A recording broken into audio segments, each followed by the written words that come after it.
ٹھیک ہے. قرآن مجید کے حوالے سے بہت سے اعتراضات غیر مسلمین کی طرف سے کیے جاتے ہیں اور ہر دور میں وقتاً فوقتاً اس پر اعتراضات ہوتے رہے. اور اگر آپ عہد قریب میں بھی دیکھیے تو توضیح البیان فی اصول القرآن پادری برکت نے اس پر کتاب لکھی. اسی کے علاوہ عبداللہ عبدالفاضی نے اس پر حل القرآن معصوم لکھی، جس کا انگریزی میں ترجمہ از دا قرآن انفالبل کے نام سے ہوا. تو یہ بہت سے اعتراضات لوگ کرتے رہے ہیں کہ نعوذ باللہ من ذالک قرآن مجید نبی کریم صلی اللہ علیہ وسلم کی حیات طیبہ میں محفوظ ہی نہیں ہوا تھا. آپ صلی اللہ علیہ وسلم نے صحابہ کو جو یاد کرایا وہ چند ایک صحابہ کرام تھے. ظاہر ہے یہ اب مسلمان تو ہو نہیں سکتے اعتراض کرنے والے، غیر نہیں، اللہ تعالیٰ کسی کو ہدایت بھی عطا کرتا ہے. اللہ تعالیٰ نے بہت سے لوگوں کو ہدایت بھی عطا فرمائی. تو اسی طرح سے آپ دیکھیے کہ بعض لوگ یہ کہتے ہیں کہ آپ صلی اللہ علیہ وسلم کے دور میں صرف 2-4 حفاظ کے علاوہ کسی کو قرآن یاد ہی نہیں تھا، قرآن مجید کا بہت سا حصہ تلف ہو گیا. پھر اس کے علاوہ وہ اور بھی اس نوعیت کے اعتراضات کرتے ہیں جس کا مقصد یہ ہوتا ہے کہ قرآن مجید کی ترتیب و تدوین اور جمع کے حوالے سے اعتراضات اٹھائے جائیں اور اس کی کریڈیبلٹی کو، اس کی فاؤنڈیشنز کو ختم کیا جائے، مخمصے کا شکار کریں اور لوگوں کے دلوں میں شکوک و شبہات پیدا کریں. اور تعجب یعنی ہمیں یہ ان لوگوں کو اس بارے میں خود ہوتا ہے کہ آپ دیکھیے کہ آپ بدھزم کی جو ریلیجس بکس ہیں، اگر آپ تری پتاکا کو اٹھا کر دیکھیں، جسے 3 baskets آف لا کہتے ہیں، آپ اگر اولڈ ٹیسٹمنٹ اور نیو ٹیسٹمنٹ کو اٹھا کر دیکھیں جس کا مجموعہ بائبل ہے، آپ اس کے علاوہ زوراسٹر کی کتاب ایوسٹا کا مطالعہ کر کے دیکھیں، یہ تمام تر کتابیں، ان میں خاص بات یہ ہے کہ یہ اپنی جس صورت میں آج موجود ہیں، یہ تمام تر کتابیں اپنے نبی یا اپنے مذہب کے بانی کے دور میں اس فارم میں موجود نہیں تھیں. یہ پہلی بات، یعنی وہ ترمیم مستقل ایک ہوتی ہے، تحریف کا سلسلہ جاری رہا. نمبر 2 یہ کہ جو بانی مذہب ہے یا جس نبی کے دور میں جو کتاب نازل ہوئی اور آج اس کی طرف ایک دوسری جیسے بائبل کی نسبت حضرت مسیح علیہ السلام کی طرف کر دی گئی، تو سوال یہ ہے کہ کیا یہ کتاب اپنی اصل صورت میں اسی طرح سے مسیح کے دور میں بھی موجود تھی؟ تو اس کا جواب یقینی طور پر نہیں کی صورت میں. دوسری بات یہ کہ یہ تمام تر کتابیں جس فارم میں آپ کو آج نظر آتی ہیں، یہ ان کے وصال یا آسمان پر اٹھائے جانے کے بعد ترتیب دی گئی. جی. اب آپ آگے جا کر دیکھیں گے کہ قرآن مجید کو کس خوبصورتی کے ساتھ اللہ رب العزت نے اس کے حفظ کا اہتمام کیا. تو لہٰذا ہم نے اس موضوع کا انتخاب اس لیے کیا ہے کہ اس پورے یعنی ہسٹوریکل بیک گراؤنڈ کو پیش نظر آپ رکھیں کہ تاریخ القرآن کو اگر آپ جان لیتے ہیں تو یقینی طور پر قرآن مجید کے فہم میں ہمارے مزید اضافہ ہو سکتا ہے. اور ان غیر مسلموں کو بھی ہم دعوت دیتے ہیں جو قرآن مجید پر اعتراضات کرتے ہیں کہ وہ بھی اس مناسبت سے غور و فکر کریں، تو یقینی طور پر ہدایت کے دروازے ان کے لیے بھی واہ ہو جائیں. ہاں ٹھیک ہے. اور میں نے جو انٹرپشن کے وقت آپ سے ایک سوال پوچھا تھا، آپ کو انٹرپٹ کرتے وہ یہ تھا کہ یہ مسلمان لوگ تو اعتراض کر نہیں سکتے، ڈیفینیٹلی اہل کتاب اور ایتھسٹ وغیرہ تھے جو اعتراضات کرتے ہیں، باہر طور ہوتے رہتے ہیں اعتراضات. اچھا، کاتبین وحی کا ذکر کرتے ہوئے میں چاہتا ہوں اگر آپ ارشاد فرمائیں کہ کس طرح جب قرآن مجید فرقان حمید کا نزول ہوتا تو کس طرح اس کی حفاظت کے معاملات ہوتے، کس طرح اس کو جمع کیا جاتا ہے، ایک تفصیلی طور پر ایک جائزہ. جی سلمان، دیکھیے قرآن مجید کی تاریخ اور جمع و ترتیب اور تدوین پر ہمارے ہاں علوم القرآن کے ائمہ اور علماء نے بہت کچھ لکھا ہے. خاص طور پر اگر آپ امام زرکشی کی کتاب البرہان فی علوم القرآن کا مطالعہ کیجئے، آپ الاتقان فی علوم القرآن جلال الدین سیوطی کی کتاب کا مطالعہ کیجئے، شیخ طاہر کردی نے تاریخ القرآن کے نام سے پوری ایک کتاب عربی زبان میں اسی موضوع پر انہوں نے قلم بند کی، اور اس پر بہت حضرت پیر سید مہر علی شاہ صاحب رحمۃ اللہ علیہ کے ایک معاصر عالم ہیں، حضرت مفتی عبداللطیف رحمانی رحمۃ اللہ تعالیٰ علیہ، بہت بڑے عالم دین تھے. آپ نے بھی ایک کتاب تاریخ القرآن کے نام سے ہی آپ نے رقم فرمائی. تو اور بھی دیگر لوگوں نے اس پر جو ہے وہ کوشش کی ہے کہ اس موضوع کو جو ہے وہ مزید نکھار کر پیش کیا جائے. اب آپ نے سوال کیا ہے کہ کاتبین وحی اور قرآن مجید کی حفاظت کا طریقہ کار کیا رہا، اہتمام کیا ہوا کرتا تھا جس وقت. آپ دیکھیے قرآن مجید کو اگر آپ بغور آپ اس کا مطالعہ کریں، اس کی قرات کریں، تو آپ پر یہ بات واضح ہوگی کہ اللہ رب العزت نے قرآن مجید کے حوالے سے بعض باتوں کا ہمیں حکم دیا ہے اور بعض باتوں کی ذمہ داری اللہ تبارک و تعالیٰ نے خود اپنی طرف منسوب کی ہے. ٹھیک ہے. مثلاً آپ دیکھیے قرآن مجید میں اللہ رب العزت نے فرمایا کہ ان علینا جمعہ و قرآن. اللہ نے فرمایا کہ ہم نے قرآن مجید کا جمع کرنا اور اس کا بیان یہ ہمارے ذمہ ہے.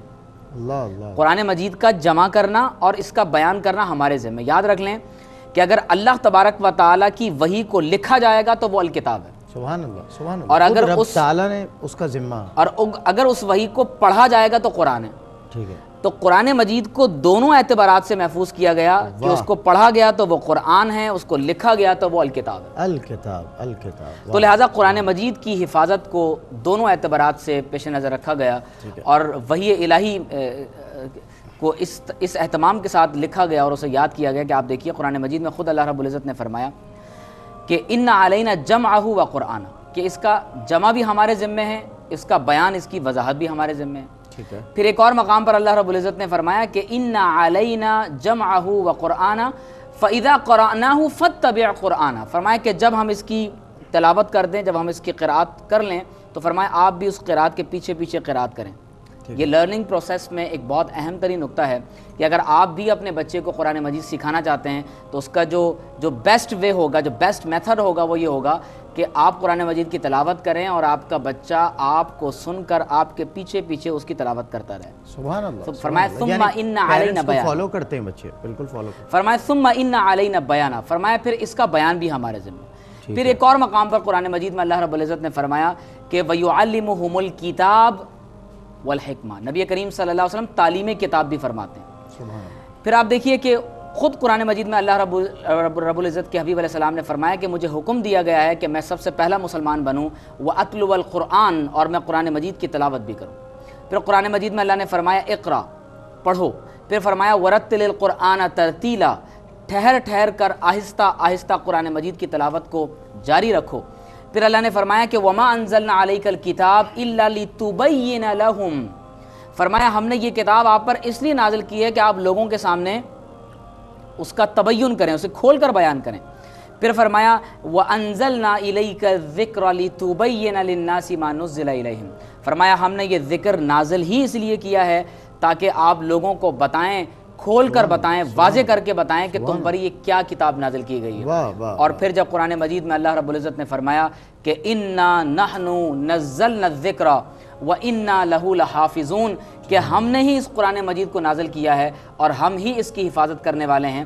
تو اس سے یہ بات واضح ہو گئی کہ قرآن مجید کی قراءت، قرآن مجید کی تلاوت، قرآن مجید کی ترتیل، قرآن مجید کا جمع، قرآن مجید کا بیان، قرآن مجید کا تبین، قرآن مجید کی تعلیم، ان تمام تر صورتوں میں محمد الرسول اللہ صلی اللہ علیہ وسلم نے اپنے سینہ مبارک سے صحابہ کے سینے میں اور اپنے سینہ مبارک سے قرطاس پر قرآن مجید کو رقم فرمایا، اس کو نقل کروایا، اور اللہ نے جو یہ بات ارشاد فرمائی تھی کہ ہم ہی نے قرآن مجید کو نازل فرمایا اور ہم ہی اس کی حفاظت کرنے والے ہیں، تو اس لیے آپ دیکھتے ہیں کہ 1400 برس گزر گئے، قرآن مجید آج بھی اپنی اصل صورت میں موجود ہے اور قیامت تک اسی طرح سے اصل صورت میں موجود ہے۔ اور جا بجا اللہ رب العزت کہیں ارشاد فرماتا ہے وَرَتِّلِ الْقُرْآنَ تَرْتِیلًا، کہیں ارشاد فرماتا ہے وَلَقَدْ يَسَّرْنَا الْقُرْآنَ لِلذِّکْرِ فَهَلْ مِن مُدَّکِرٍ، یعنی جا بجا اللہ رب العزت اپنے احکامات میں یہ ترغیب دلا رہا ہے کہ ہم نے یہ آسان ہے، آسان ٹھہر ٹھہر کے پڑھو، اسے سمجھو، غور کرو۔ کیا بات ہے۔ اب آپ یہ دیکھیے کہ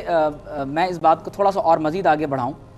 آپ دیکھیے کہ قرآن مجید جب نازل ہوا کرتا تھا تو نبی کریم صلی اللہ علیہ وسلم اللہ تبارک و تعالیٰ کی اس وحی کو ریسیو کرنے کے بعد سبحان اللہ باقاعدہ پہلا طریقہ یہ ہوتا تھا کہ اسے سنایا کرتے تھے، ٹھیک ہے، اور مردوں کو بھی سناتے تھے، عورتوں کو بھی سناتے تھے، کیا بات ہے، سبحان اللہ۔ اور اس وحی الہی کو سنانے کے بعد اس کو لکھوانے کا بھی اہتمام کیا کرتے تھے۔ اچھا، کاتبین وحی صحابہ کا، میں نے میرے اور آپ سوال نے میں اس تھا پر سوال بھی کیا۔ جی جی، قرآن مجید کے حفظ کے حوالے سے میں ان دونوں پہلوؤں کو لانا چاہتا ہوں کہ ایک قرآن مجید کا حفظ کرنا ہے اور ایک قرآن مجید کا تحریر کرنا ہے۔ ان دونوں اعتبارات سے نبی کریم صلی اللہ علیہ وسلم نے قرآن مجید کو محفوظ فرمایا۔ اب آپ دیکھیے کہ اس حوالے سے چند ایک بنیادی باتیں سمجھنا ضروری ہیں۔ قرآن مجید اخبار احاد سے ثابت نہیں ہوتا۔ اچھا، اس کا مطلب کیا ہے؟ جی، آپ اگر کسی حدیث کی کتاب کو اٹھا کر دیکھیں، صحیح، جیسے بخاری ہے، مسلم ہے اور دیگر جو احادیث کی کتب ہیں، آپ غور کیجئے کہ ان تمام تر کتابوں میں جب کوئی راوی یہ کہتا ہے کہ حضور علیہ الصلوۃ والسلام نے فرمایا، تو ہر اس جملے کی، ہر اس قول کی ایک سند ہوتی ہے۔ اچھا، وہ کہتا ہے میں نے اپنے استاد سے سنا، انہوں نے اس سے سنا، انہوں نے اس سے سنا، انہوں نے اس سے سنا، اور انہوں نے ایک صحابی سے سنا۔ ٹھیک ہے، قرآن مجید کی کوئی سند نہیں۔ اللہ، آپ اگر قرآن مجید کہیں کی دنیا کے میں کہیں بھی قرآن مجید اگر چھپا ہوا ہے، اگر آپ اسے کھول کر دیکھیں، قرآن مجید میں کہیں راویوں کے نام نہیں لکھے ہوں۔ جناب جناب جناب جناب، یہ بات اس قدر تواتر سے ثابت ہے، اس قدر تواتر سے ثابت ہے کہ کلام الہی کو کسی انسان کی روایت کی حاجت ہی نہیں، حاجت. اور یہ ایک دلیل معجزہ دیکھیں باہر طور قائم مقام ہے، دیکھیں کوئی راوی نہیں. سبحان اللہ. اور سبحان اللہ.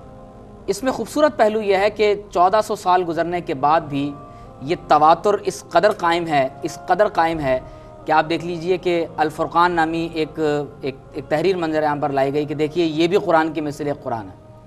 اسی طرح سے سیرت المسیح فی لسان عربی فصیح کے نام سے ایک تحریر سامنے لائی گئی کہ یہ قرآن مجید کے مثل صورتیں ہیں. اور آپ یقین جانیں میں ایک مدرسے میں ایک ادارے میں نے گفتگو کی، اور جب میں نے قرآن مجید کی حفاظت پر گفتگو کی سلمان، تو آپ حیران ہوں گے کہ جب میں نے ایک قاری سے کہا، کیونکہ بعض دشمنان اسلام قرآن مجید کے مثل ان آیات کو جس کو وہ تخلیق کرنے کا دعویٰ کرتے ہیں اس کی بعض ریڈیو چینلز پہ تلاوت کرواتے ہیں تاکہ مسلمانوں کو گمراہ کرنے کی کوشش کریں. جی میں نے قاری سے کہا کہ یہاں کھڑے ہو کر اس کی تلاوت کیجئے. آپ یقین جانیں وہ لوگ جن کو عربی زبان نہیں آتی تھی انہوں نے فوراً پکڑ لیا، کہا یہ قرآن نہیں.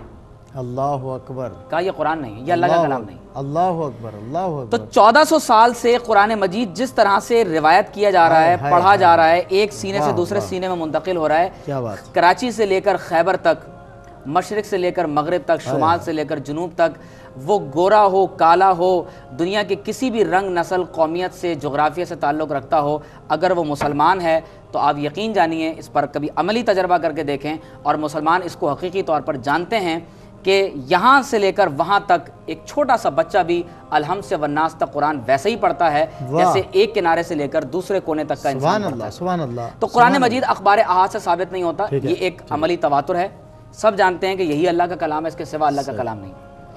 دوسری بات آپ یہ دیکھیے کہ نبی کریم صلی اللہ علیہ وسلم کے عہد مبارک میں جس طرح سے آپ نے کاتبین وحی کی بات کی، تو ہمارے ہاں بہت سے کاتبین وحی کے نام ہمارے ہاں علماء نے اپنی کتابوں میں ذکر کیے ہیں. اچھا یہ بھی اٹ واز آلسو نیسیسری کہ جو کاتبین وحی ہیں وہ حفظاء میں بھی شمار ہوتے تھے صحابہ، یا وہ جو حافظ صحابہ تھے وہ الگ تھے، کاتبین وحی الگ تھے، سب کو تمام تر آیاتیں تقریبا میں سمجھتا ہوں کہ یاد ہی ہوا کرتی ہوں گی کہ رسول اللہ کے تو ہر فرمان اور ہر عمل پہ. دیکھیے سلمان، جہاں تک حفاظ کا تعلق ہے تو صحابہ کرام میں کچھ حضرات تو ایسے تھے کہ جن کو کچھ نہیں بلکہ تقریباً 30 سے زائد تعداد کا ذکر تو باقاعدہ کتابوں میں ہے، جو ہم وقت مطلب آپ کی جو پورے قرآن مجید کے حافظ تھے، خدمت میں رہتے تھے، کیونکہ یہ تو مختلف مقامات پر نازل ہوتا رہا. جی اور یہ تو بعض روایات میں ہے. ٹھیک ہے. اور اگرچہ قرآن مجید مختلف مقامات پر نازل ہوا لیکن نبی کریم صلی اللہ علیہ وسلم اس قرآن مجید کو سکھایا کرتے تھے، لکھوایا کرتے تھے، اور وہ دیگر صحابہ تک منتقل ہوتا، یعنی اس کی ایک ریپیٹیشن بھی مسلسل تھی آیات کی. ٹھیک ہے. تو قرآن مجید کے حفظ کے حوالے سے جو آپ نے بات کی اس پر انشاءاللہ ہم آگے جا کے بھی بات کریں گے. میں ذرا کاتبین وحی کے آپ کو یہاں پر میں آپ کو نام بتائیے. بالکل بتائیے. آپ دیکھیے ابن کثیر نے جو 23 کاتبین وحی کے نام ذکر کیے ہیں، میں ان کے نام یہاں بیان کروں. ایک تو خلفائے راشدین، حضرت ابو بکر، حضرت عمر، حضرت عثمان، حضرت علی رضی اللہ تعالیٰ عنہ. ٹھیک ہے. اس کے علاوہ حضرت ابان بن سعید بن عاص، ٹھیک ہے، حضرت ابی بن کعب، حضرت زید بن ثابت، حضرت معاذ بن جبل، حضرت ارقم بن ابی الارقم، حضرت ثابت بن قیس، حضرت حنزلہ، حضرت خالد بن سعید، حضرت خالد بن ولید، زبیر بن عوام، عبداللہ بن سعد، عامر بن فہیرہ. اور یہ عامر بن فہیرہ وہ حضرت ابو بکر صدیق کے غلام ہیں جو ہجرت کے وقت بھی ساتھ تھے. کیا بات ہے. اور یہ اس قدر یعنی تحریر کو جانتے تھے کہ ہجرت کے موقع پر بھی انہوں نے اپنے ساتھ لکھنے پڑھنے کا اور سامان جو ہے وہ رکھا ہوا تھا. حضرت عبداللہ بن ارقم، حضرت عبداللہ بن زید، حضرت علا بن حضرمی، محمد بن مسلمہ، حضرت معاویہ بن ابی سفیان اور مغیرہ بن شعبہ رضی اللہ تعالی عنہم اجمعین. تو یہ وہ تمام تر شخصیات ہیں جو باقاعدہ کاتبین وحی کے طور پر نبی کریم صلی اللہ علیہ وسلم کی بارگاہ میں رہتے تھے، اور جیسے ہی قرآن مجید نازل ہوتا تو آپ صلی اللہ علیہ وسلم قرآن مجید ان صحابہ کرام رضوان اللہ علیہم اجمعین کو لکھوا دیا کرتے تھے. کیا بات. ماشاءاللہ. ڈاکٹر صاحب میں یہاں پر ذرا ایک بریک لینا چاہتا ہوں. جو صحابہ کرام کے نام آپ نے ارشاد فرمایا، اور بہترین جو بات مجھے لگی اس تمام تر گفتگو میں، یقیناً ہر بات اپنے اعتبار سے خوبصورت ہے، اپنی نوعیت کے اعتبار سے، لیکن جو بہترین اور منفرد بات کہ اتنا خوبصورت واقعہ آپ نے بیان فرمایا کہ وہ لوگ جو عربی نہیں جانتے تھے وہ بھی ان آیات کو سن کے جو کہ مسلمانوں کے خلاف اور قرآن مجید کے خلاف سازش کرنے کے غرض سے تیار کی گئیں کہ یہ قرآن کے مثل نعوذ باللہ آیات ہیں، مگر وہ لوگ جو عربی نہیں جانتے تھے وہ بھی ان آیات کو سننے کے بعد یہ کہہ اٹھے پکار اٹھے کہ یہ قرآن مجید نہیں ہے، تو قرآن مجید کا یہ بھی باہر طور ایک معجزہ قائم مقام ہے کہ اس کو پڑھنے اور سننے والا اس کی خوبصورتی اور اس کی وہ جو کیفیات ہیں جس میں معلوم ہو رہا ہے کہ یہ خدائے رب ذوالجلال ہم سے کلام کر رہا ہے، بس وہاں کمی کہیں بھی متواتر اگر نظر آتی ہے یا باہر طور کسی طرح سے بھی کوئی بھی کچھ بھی کرنے کی کوشش کرے، مگر اس قرآن جیسا ایک لفظ بھی ہمارے گوش و گزار نہیں کر سکتا۔ ناظرین کرام، ایک بریک کے بعد میں حاضر خدمت ہوتا ہوں۔ آج پروگرام ضابطہ حیات میں موضوع ہے تاریخ القرآن، ڈاکٹر عمیر محمد صدیقی ہماری رہنمائی کر رہے ہیں۔ السلام علیکم ورحمۃ اللہ وبرکاتہ۔ ویلکم بیک ناظرین، ایک مرتبہ پھر ضابطہ حیات میں موضوع ہے تاریخ القرآن، ڈاکٹر عمیر محمد صدیقی ہمارے ساتھ موجود ہیں، اور گفتگو چل رہی تھی کاتبین وحی کے حوالے سے، قرآن مجید فرقان حمید کی تدوین کے حوالے سے، ترتیب اور جمع کرنے کے حوالے سے، کس طرح صحابہ کرام اس کی کتابت فرماتے اور کس طرح رسول اللہ صلی اللہ علیہ وسلم ترغیب دیا کرتے، آیات کو آپ اس کی باقاعدہ تعلیم فرمایا کرتے۔ آپ نے صحابہ کرام جی ان کا ذکر کیا، اس کے بعد گفتگو وہاں رہ گئی تھی ناموں کے بعد۔ آپ دیکھیے سلمان، قرآن مجید کیونکہ علم وحی ہے اور اسے یاد کرنا اور اس کی حفاظت کرنا انتہائی ضروری تھا، ٹھیک ہے، اور عہد رسالت میں اس دور میں 40 سے زیادہ لوگ پڑھنا لکھنا جانتے تھے، اور ان کے نام تاریخ کی کتابوں میں رقم بھی ہیں۔ ٹھیک ہے، آپ اندازہ کیجئے کہ غزوہ بدر کے موقع پر جب غیر مسلم قیدی نبی کریم صلی اللہ علیہ وسلم کی بارگاہ میں لائے گئے اور وہ لکھنا پڑھنا جانتے تھے، تو آپ صلی اللہ علیہ وسلم نے ہر قیدی پر یہ فدیہ عائد کیا کہ وہ 10 مسلمان نوجوانوں لڑکوں کو پڑھنا اور لکھنا سکھائے گا۔ اچھا، تو اس کے بعد آپ اندازہ کیجئے کہ کتنے لوگوں نے لکھنا سیکھا۔ یہ بھی ایک جہت ترغیب تھی نا، ٹھیک ہے، اس سے آگے اسپریڈنگ۔ ٹھیک ہے، اب آپ دیکھیے کہ عربوں میں کاغذ کا رواج اگرچہ بنو عباس کے دور میں کہا جاتا ہے، اور بعض کہتے ہیں کہ بنو امیہ کے دور میں ہوا، لیکن اس کا یہ مطلب نہیں ہے کہ اس زمانے میں کاغذ کے علاوہ عرب کسی اور چیز پر لکھا نہیں کرتے تھے۔ آپ دیکھیے صلح حدیبیہ لکھا گیا، ٹھیک ہے، سبع معلقہ جو 7 جو کلام تھے جو باقاعدہ وہاں خانہ کعبہ میں لٹکائے گئے، تو آپ دیکھیے کہ وہ بھی باقاعدہ لکھے جاتے تھے۔ اسی طرح سے نبی کریم صلی اللہ علیہ وسلم نے جو خطوط اپنے روانہ فرمائے، تو جس پر ہم نے پہلے بھی پروگرامز کیے ہیں کہ آپ صلی اللہ علیہ وسلم کی جب سفارتکاری کو آپ دیکھتے ہیں تو کس قدر خطوط آپ کو عہد خلافت راشدہ میں اور حضور علیہ السلام کے دور مبارک میں نظر آتے ہیں۔ تو یاد رکھ لیں کہ آپ صلی اللہ علیہ وسلم کی حیات طیبہ میں باقاعدہ یہ جو جلد اور چمڑا ہوتا ہے اس کی ایک باریک جھلی پر لکھنے کا اہتمام کیا جاتا تھا۔ قرآن مجید میں بھی اسے رقم منشور کہا گیا۔ سبحان اللہ، سبحان اللہ۔ اب آپ اندازہ کیجئے کہ اس کے علاوہ جو ریشم کا کپڑا تھا اس پر بھی لکھنے کا اہتمام کیا جاتا تھا۔ کیا بات ہے۔ لیکن نبی کریم صلی اللہ علیہ وسلم کی اگر آپ عہد رسالت میں آپ دیکھیے تو قرآن مجید باقاعدہ اس دور میں جو کھجور کے پتے ہوتے تھے اس پر بھی، کھجور کی جو چھال ہے اس پر بھی لکھنے کا اہتمام ہوتا تھا۔ تورک اس میں سے اب تک تائم سال موجود ہے؟ نہیں، بات ہے کہ وہ سلیٹس تو ٹیبلٹس موجود نہیں ہیں، لیکن ابھی آگے چل کر ہم دیکھیں گے کہ حضرت عثمان غنی رضی اللہ تعالیٰ عنہ کے دور میں جو قرآن مجید لکھا گیا وہ آج بھی ہمارے پاس محفوظ ہے۔ واہ واہ واہ، سبحان اللہ۔ اب آپ دیکھیے کہ اس کے علاوہ پتھروں کی جو پتلی اور باریک سلیٹس ہوتی تھیں اس پر باقاعدہ جو ہے وہ لکھنے کا اہتمام کیا گیا۔ اس کے علاوہ پتھر کے بڑے بڑے ٹکڑے رحل نما ان پر جو ہے وہ لکھا جاتا تھا۔ اونٹ کے شانے کی جو چوڑی اور بڑی ہڈی ہوتی تھی اس پر لکھا جاتا تھا قرآن مجید کو۔ تو یہ تمام تر طریقے تھے جو اس زمانے میں قرآن مجید کے لکھنے کے حوالے سے اس کا اہتمام کیا۔ کمال۔ اور نبی کریم صلی اللہ علیہ وسلم جب قرآن مجید نازل ہوتا تو آپ صلی اللہ علیہ وسلم اسے پڑھ کر سناتے اور اپنی نگرانی میں اسے لکھوایا کرتے تھے، اسے خود لکھوایا کرتے تھے۔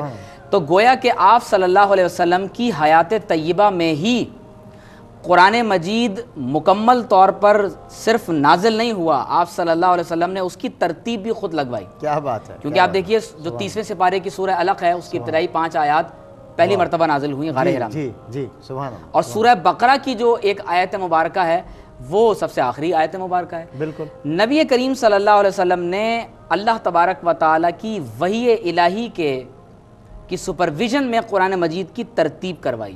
سبحان اللہ، یہ آپ الحمتا والناس قرآن مجید جو دیکھتے ہیں یہ کسی خلیفہ کی ترتیب نہیں ہے، یہ محمد رسول اللہ صلی اللہ علیہ وسلم نے قرآن مجید خود ترتیب دلوائی۔ اور سیدھی اور سادی بات ہے، وما ينطق عن الهوى ان هو الا وحی یوحی۔ بالکل ایسے جو ارشاد فرمایا، بہت خوبصورت آیت مبارکہ تلاوت کی۔ اب آپ دیکھیے کہ سلمان، نبی کریم صلی اللہ علیہ وسلم نے خود اس کی ترتیب کروائی، سبحان اللہ۔ اور آپ صلی اللہ علیہ وسلم کا جب وصال ہوا تو اس وقت کئی صحابہ کرام رضوان اللہ علیہ مجمعین ایسے موجود تھے جن کے پاس اپنے اپنے قرآن مجید کے نسخہ جات موجود تھے۔ واہ ماشاءاللہ، الحمد سے لے کر والناس تک بالترتیب۔ بعض کے پاس پورا تھا، اچھا بعض کے پاس اس کے کچھ حصے اور ٹکڑے تھے. میں اس کی ایک مثال دوں, ٹھیک ہے, جیسے کہ, اور آپ اس مثال کو فوری طور پر آپ سمجھ بھی جائیں گے. جب امیر المومنین حضرت عمر فاروق رضی اللہ تعالیٰ عنہ مسلمان نہیں ہوئے تھے, ٹھیک ہے, مکہ مکرمہ کا دور ہے اور مسلمان انتہائی کرب اور پریشانی کے عالم سے گزر رہے ہیں, ٹھیک ہے, نبی کریم صلی اللہ علیہ وسلم نے جب دعوت دینا شروع کی تو ابتدائی دور میں صرف 40 کے قریب لگ بھگ لوگ مسلمان ہوئے تھے. تو حضرت عمر رضی اللہ تعالیٰ عنہ جو اس وقت تک مسلمان نہیں تھے, ایک روز تلوار نکالی اور کہا کہ آج نعوذ باللہ من ذالک حضور علیہ السلام کو شہید کر دوں گا. جب حضور علیہ السلام کی تلاش میں گھر سے روانہ ہوئے تو ایک صحابی راستے میں ملے اور کہا کہ جاؤ ذرا اپنے گھر کی خبر لو. گھر کی خبر تو لو جا کر. اللہ اللہ. ان کی ہمشیرہ کا نام فاطمہ تھا. جی سبحان اللہ. دروازے پر جب دستک دینے لگے تو اندر سے قرآن مجید کے پڑھنے کی آواز آنے لگی. اللہ اکبر, اللہ اکبر. دروازے پر دستک دی, اندر داخل ہوئے.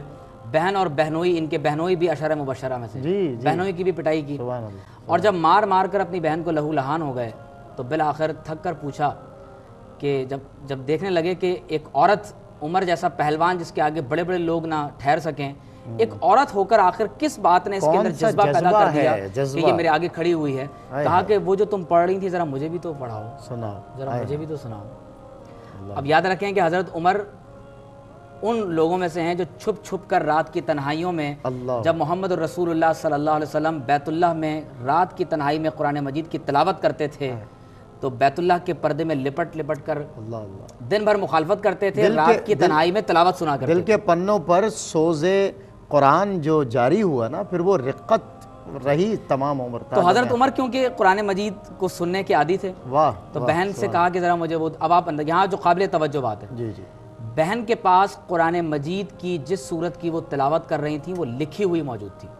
واہ سبحان اللہ. اب آپ اندازہ کیجئے مکہ مکرمہ, واہ واہ, اور اس دور میں لوگوں کا اسلام کو قبول کرنا مشکل ہے اور آپ صلی اللہ علیہ وسلم تحریر کا اہتمام کروا رہے ہیں, اور نئے مسلمان ہونے والوں کے پاس وہ نسخے موجود ہیں, وہ مصاحف موجود ہیں. اللہ اکبر. جتنی آیات جس کے پاس میسر ہیں اور وہ ان آیات کی تلاوت. اور انہوں نے جب حضرت عمر رضی اللہ تعالیٰ عنہ کو وہ پیش کرنا چاہا تو فرمایا کہ آپ غسل کیجئے, اس کے بعد قرآن مجید کو ہاتھ لگائیے. وَلَا يَمَسُّهُ إِلَّا الْمُطَهَّرُونَ, سورہ واقعہ کو کوٹ کیا انہوں نے بغیر غسل. تو اس کا مطلب یہ ہوا کہ اس سے یہ بات بھی معلوم ہوئی کہ بغیر وضو کے, بغیر پاکیزگی کے کسی شخص کو قرآن مجید کو ہاتھ نہیں لگانا چاہیے. تو انہوں نے باقاعدہ تلاوت کی اور پھر مسلمان ہو گئے. تو اس کا مطلب یہ ہوا کہ اول دور میں بھی قرآن مجید کو لکھنے کا مطلب بس قرآن ہاتھ میں لیا اور دولت ایمان ان کے تلاوت کی, ہاں تلاوت کرتے. اس کا مطلب یہ ہوا کہ اول دور میں بھی قرآن مجید لکھا جا رہا ہے. پھر آپ یہ بات غور کیجئے کہ نبی کریم صلی اللہ علیہ وسلم کے دور مبارک میں آپ صلی اللہ علیہ وسلم نے خود یہ بات ارشاد فرمایا, حدیث میں ہے کہ آپ صلی اللہ علیہ وسلم نے قرآن مجید کے نسخے کو دشمن کی زمین میں لے جانے سے منع فرمایا, کیونکہ اگر آپ جنگ کے لیے جا رہے ہیں, صحیح, اگر آپ جنگ کے لیے روانہ ہو رہے ہیں, ٹھیک ہے, تو ممکن ہے کہ جب آپ وہاں پر جائیں اور آپ شہید ہو جائیں تو قرآن مجید کا جو نسخہ آپ کے پاس ہے ممکن ہے کہ وہ دشمن کے ہاتھ لگ جائے اور دشمن اس کی بے حرمتی کرے, اس کی توہین کرے, نعوذ باللہ من ذالک. تو پورا احادیث کے اندر ایک باب ہے, باب فی المصحف یسافر بہ الی ارض العدو, اور صحابہ نے کہا کہ نبی علیہ السلام نے منع فرمایا. ایک بہت قابل توجہ بات میں کہنا چاہتا ہوں, نبی کریم صلی اللہ علیہ وسلم کے دور مبارک میں قرآن مجید پر مصحف کا اطلاق ہوتا تھا.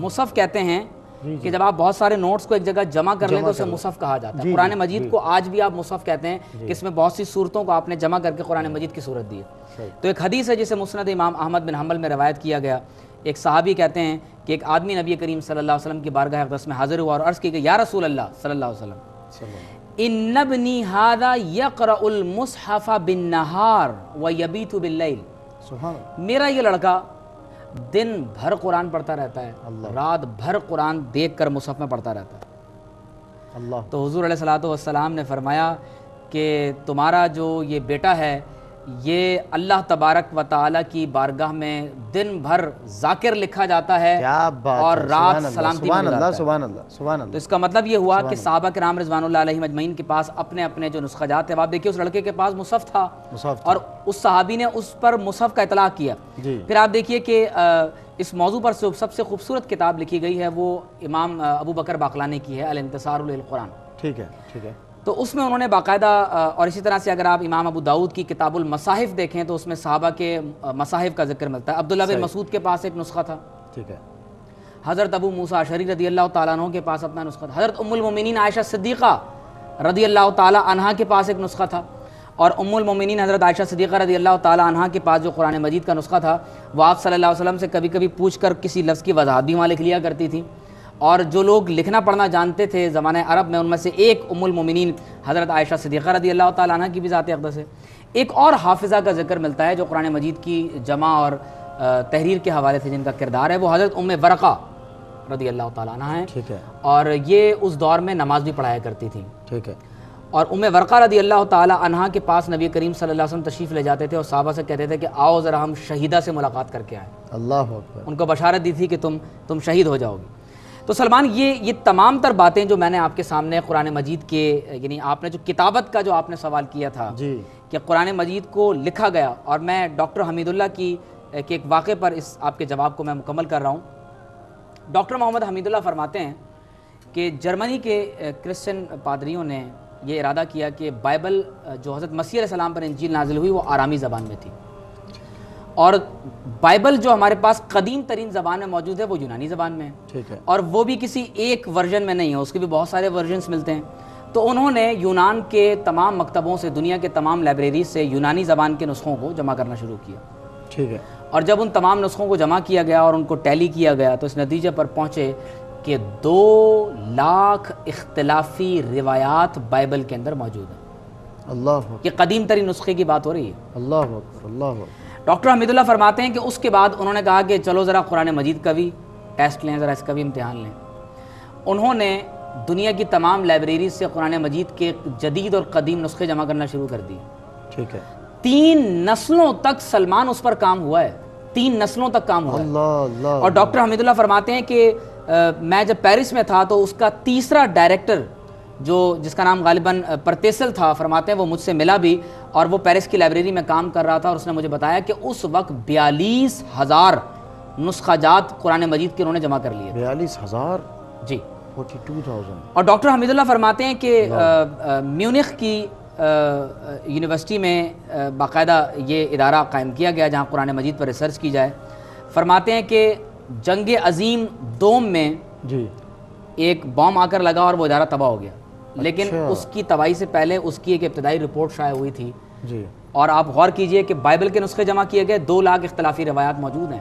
ٹھیک ہے. ڈاکٹر حمید اللہ کہتے ہیں کہ جب کرسچن مشنریز نے جو قرآن مجید کے دنیا کے ہزارہا قدیم نسخہ جات کو باہم جمع کر کے اس کا تقابل کیا تو وہ اس نتیجے پر پہنچے کہ ان 13 صدیوں میں قرآن مجید میں کوئی ایک اختلافی روایت بھی موجود ہے. کیا بات ہے. قرآن مجید ان 1300 سالوں میں غیر بھی مان گئے. شرق تا غرب دنیا کے جس کسی کونے میں قرآن مجید پڑھا جاتا ہے، پڑھایا جاتا ہے، وہ اسی طرح سے پڑھا جاتا ہے اور پڑھایا جاتا ہے جس طرح سے آج ہمارے سامنے ہے. دیکھیے سلمان، ڈاکٹر حمید اللہ نے جو یہ واقعہ بیان کیا وہ اس کے خود، یعنی اس پروفیسر سے ان کی ملاقات ہوئی. اب آپ اندازہ کیجئے کہ دشمنان اسلام اس بات کا اعتراف کر رہے ہیں کہ قرآن مجید ایک روایت کا اختلاف موجود نہیں. یعنی ایسا نہیں ہے کہ قرآن مجید کے پاکستانی نسخے کے اندر آیات جو ہیں وہ یعنی اس میں کچھ اور لکھا ہوا اور عرب کا جو قرآن مجید ہے اس میں کچھ اور لکھا ہوا. عرب پڑھے، عجم پڑھے، ویسٹرن پڑھیں، ایسٹرن پڑھیں، کوئی بھی پڑھیں، سب کا قرآن ایک.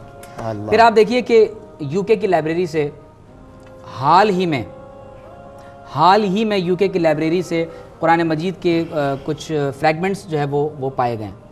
اور آپ اندازہ کیجئے کہ جب اس کو باقاعدہ سائنسی تحقیقات کے ساتھ اس کو جانچا گیا تو پتہ یہ چلا کہ سن 1370 سال پرانا وہ قرآن مجید کا نسخہ ہے.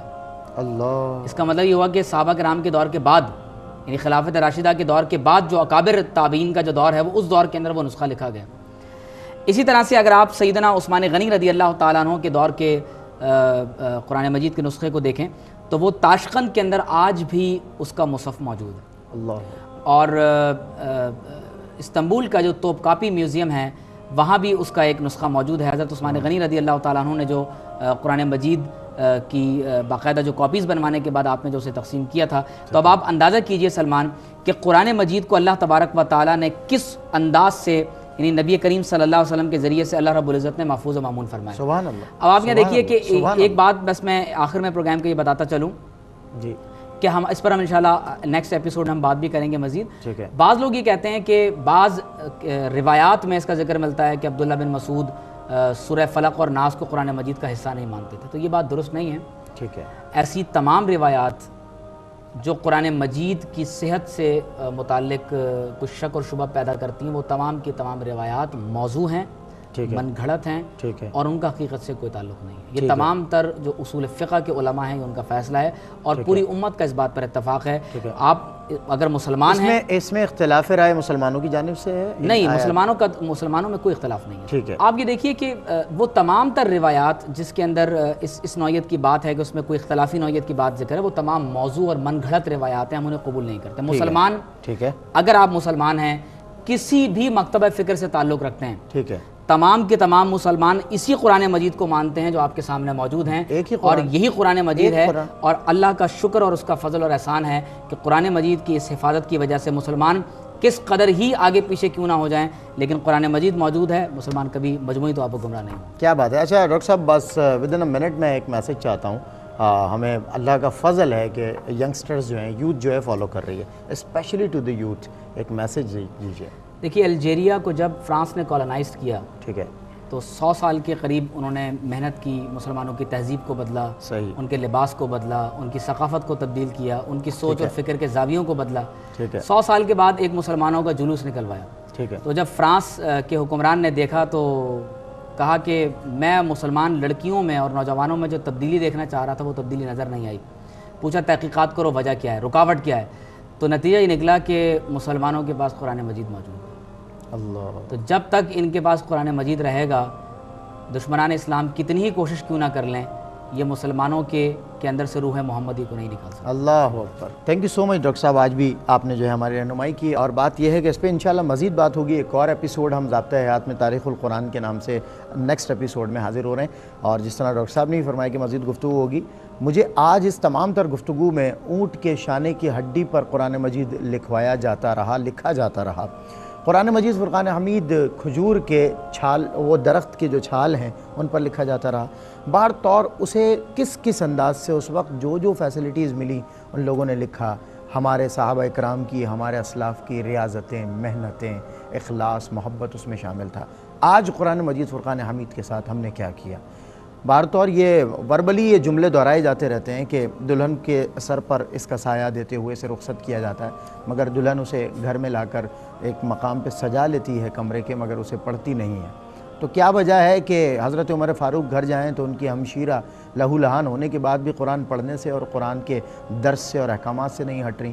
اور آج کیا وجہ ہے کہ ہمیں کوئی لہو لہان بھی نہ کرے، بلکہ قرآن پڑھیں تو ہماری عزت ہو، ہمارا مرتبہ ہو، ہمارا وقار ہو، باوجود اس کے ہم قرآن سے دور ہو گئے اور قرآن نہیں پڑھتے؟ تو قرآن مجید فرقان حمید کو پڑھنے کی ضرورت ہے۔ سب سے پہلے بات یہ کی جاتی ہے کہ جی اب جو قرآن پڑھ رہا ہوتا ہے اس پہ یہ اعتراض کیا جاتا ہے کہ جی یہ قرآن صرف پڑھتے رہتے ہیں، رٹتے رہتے ہیں، اس کو رٹنے کا کوئی فائدہ نہیں۔ ایسا بالکل نہیں ہے۔ ایسے کسی آدمی کی کسی بات اور اعتراض پہ دھیان مت دیجیے۔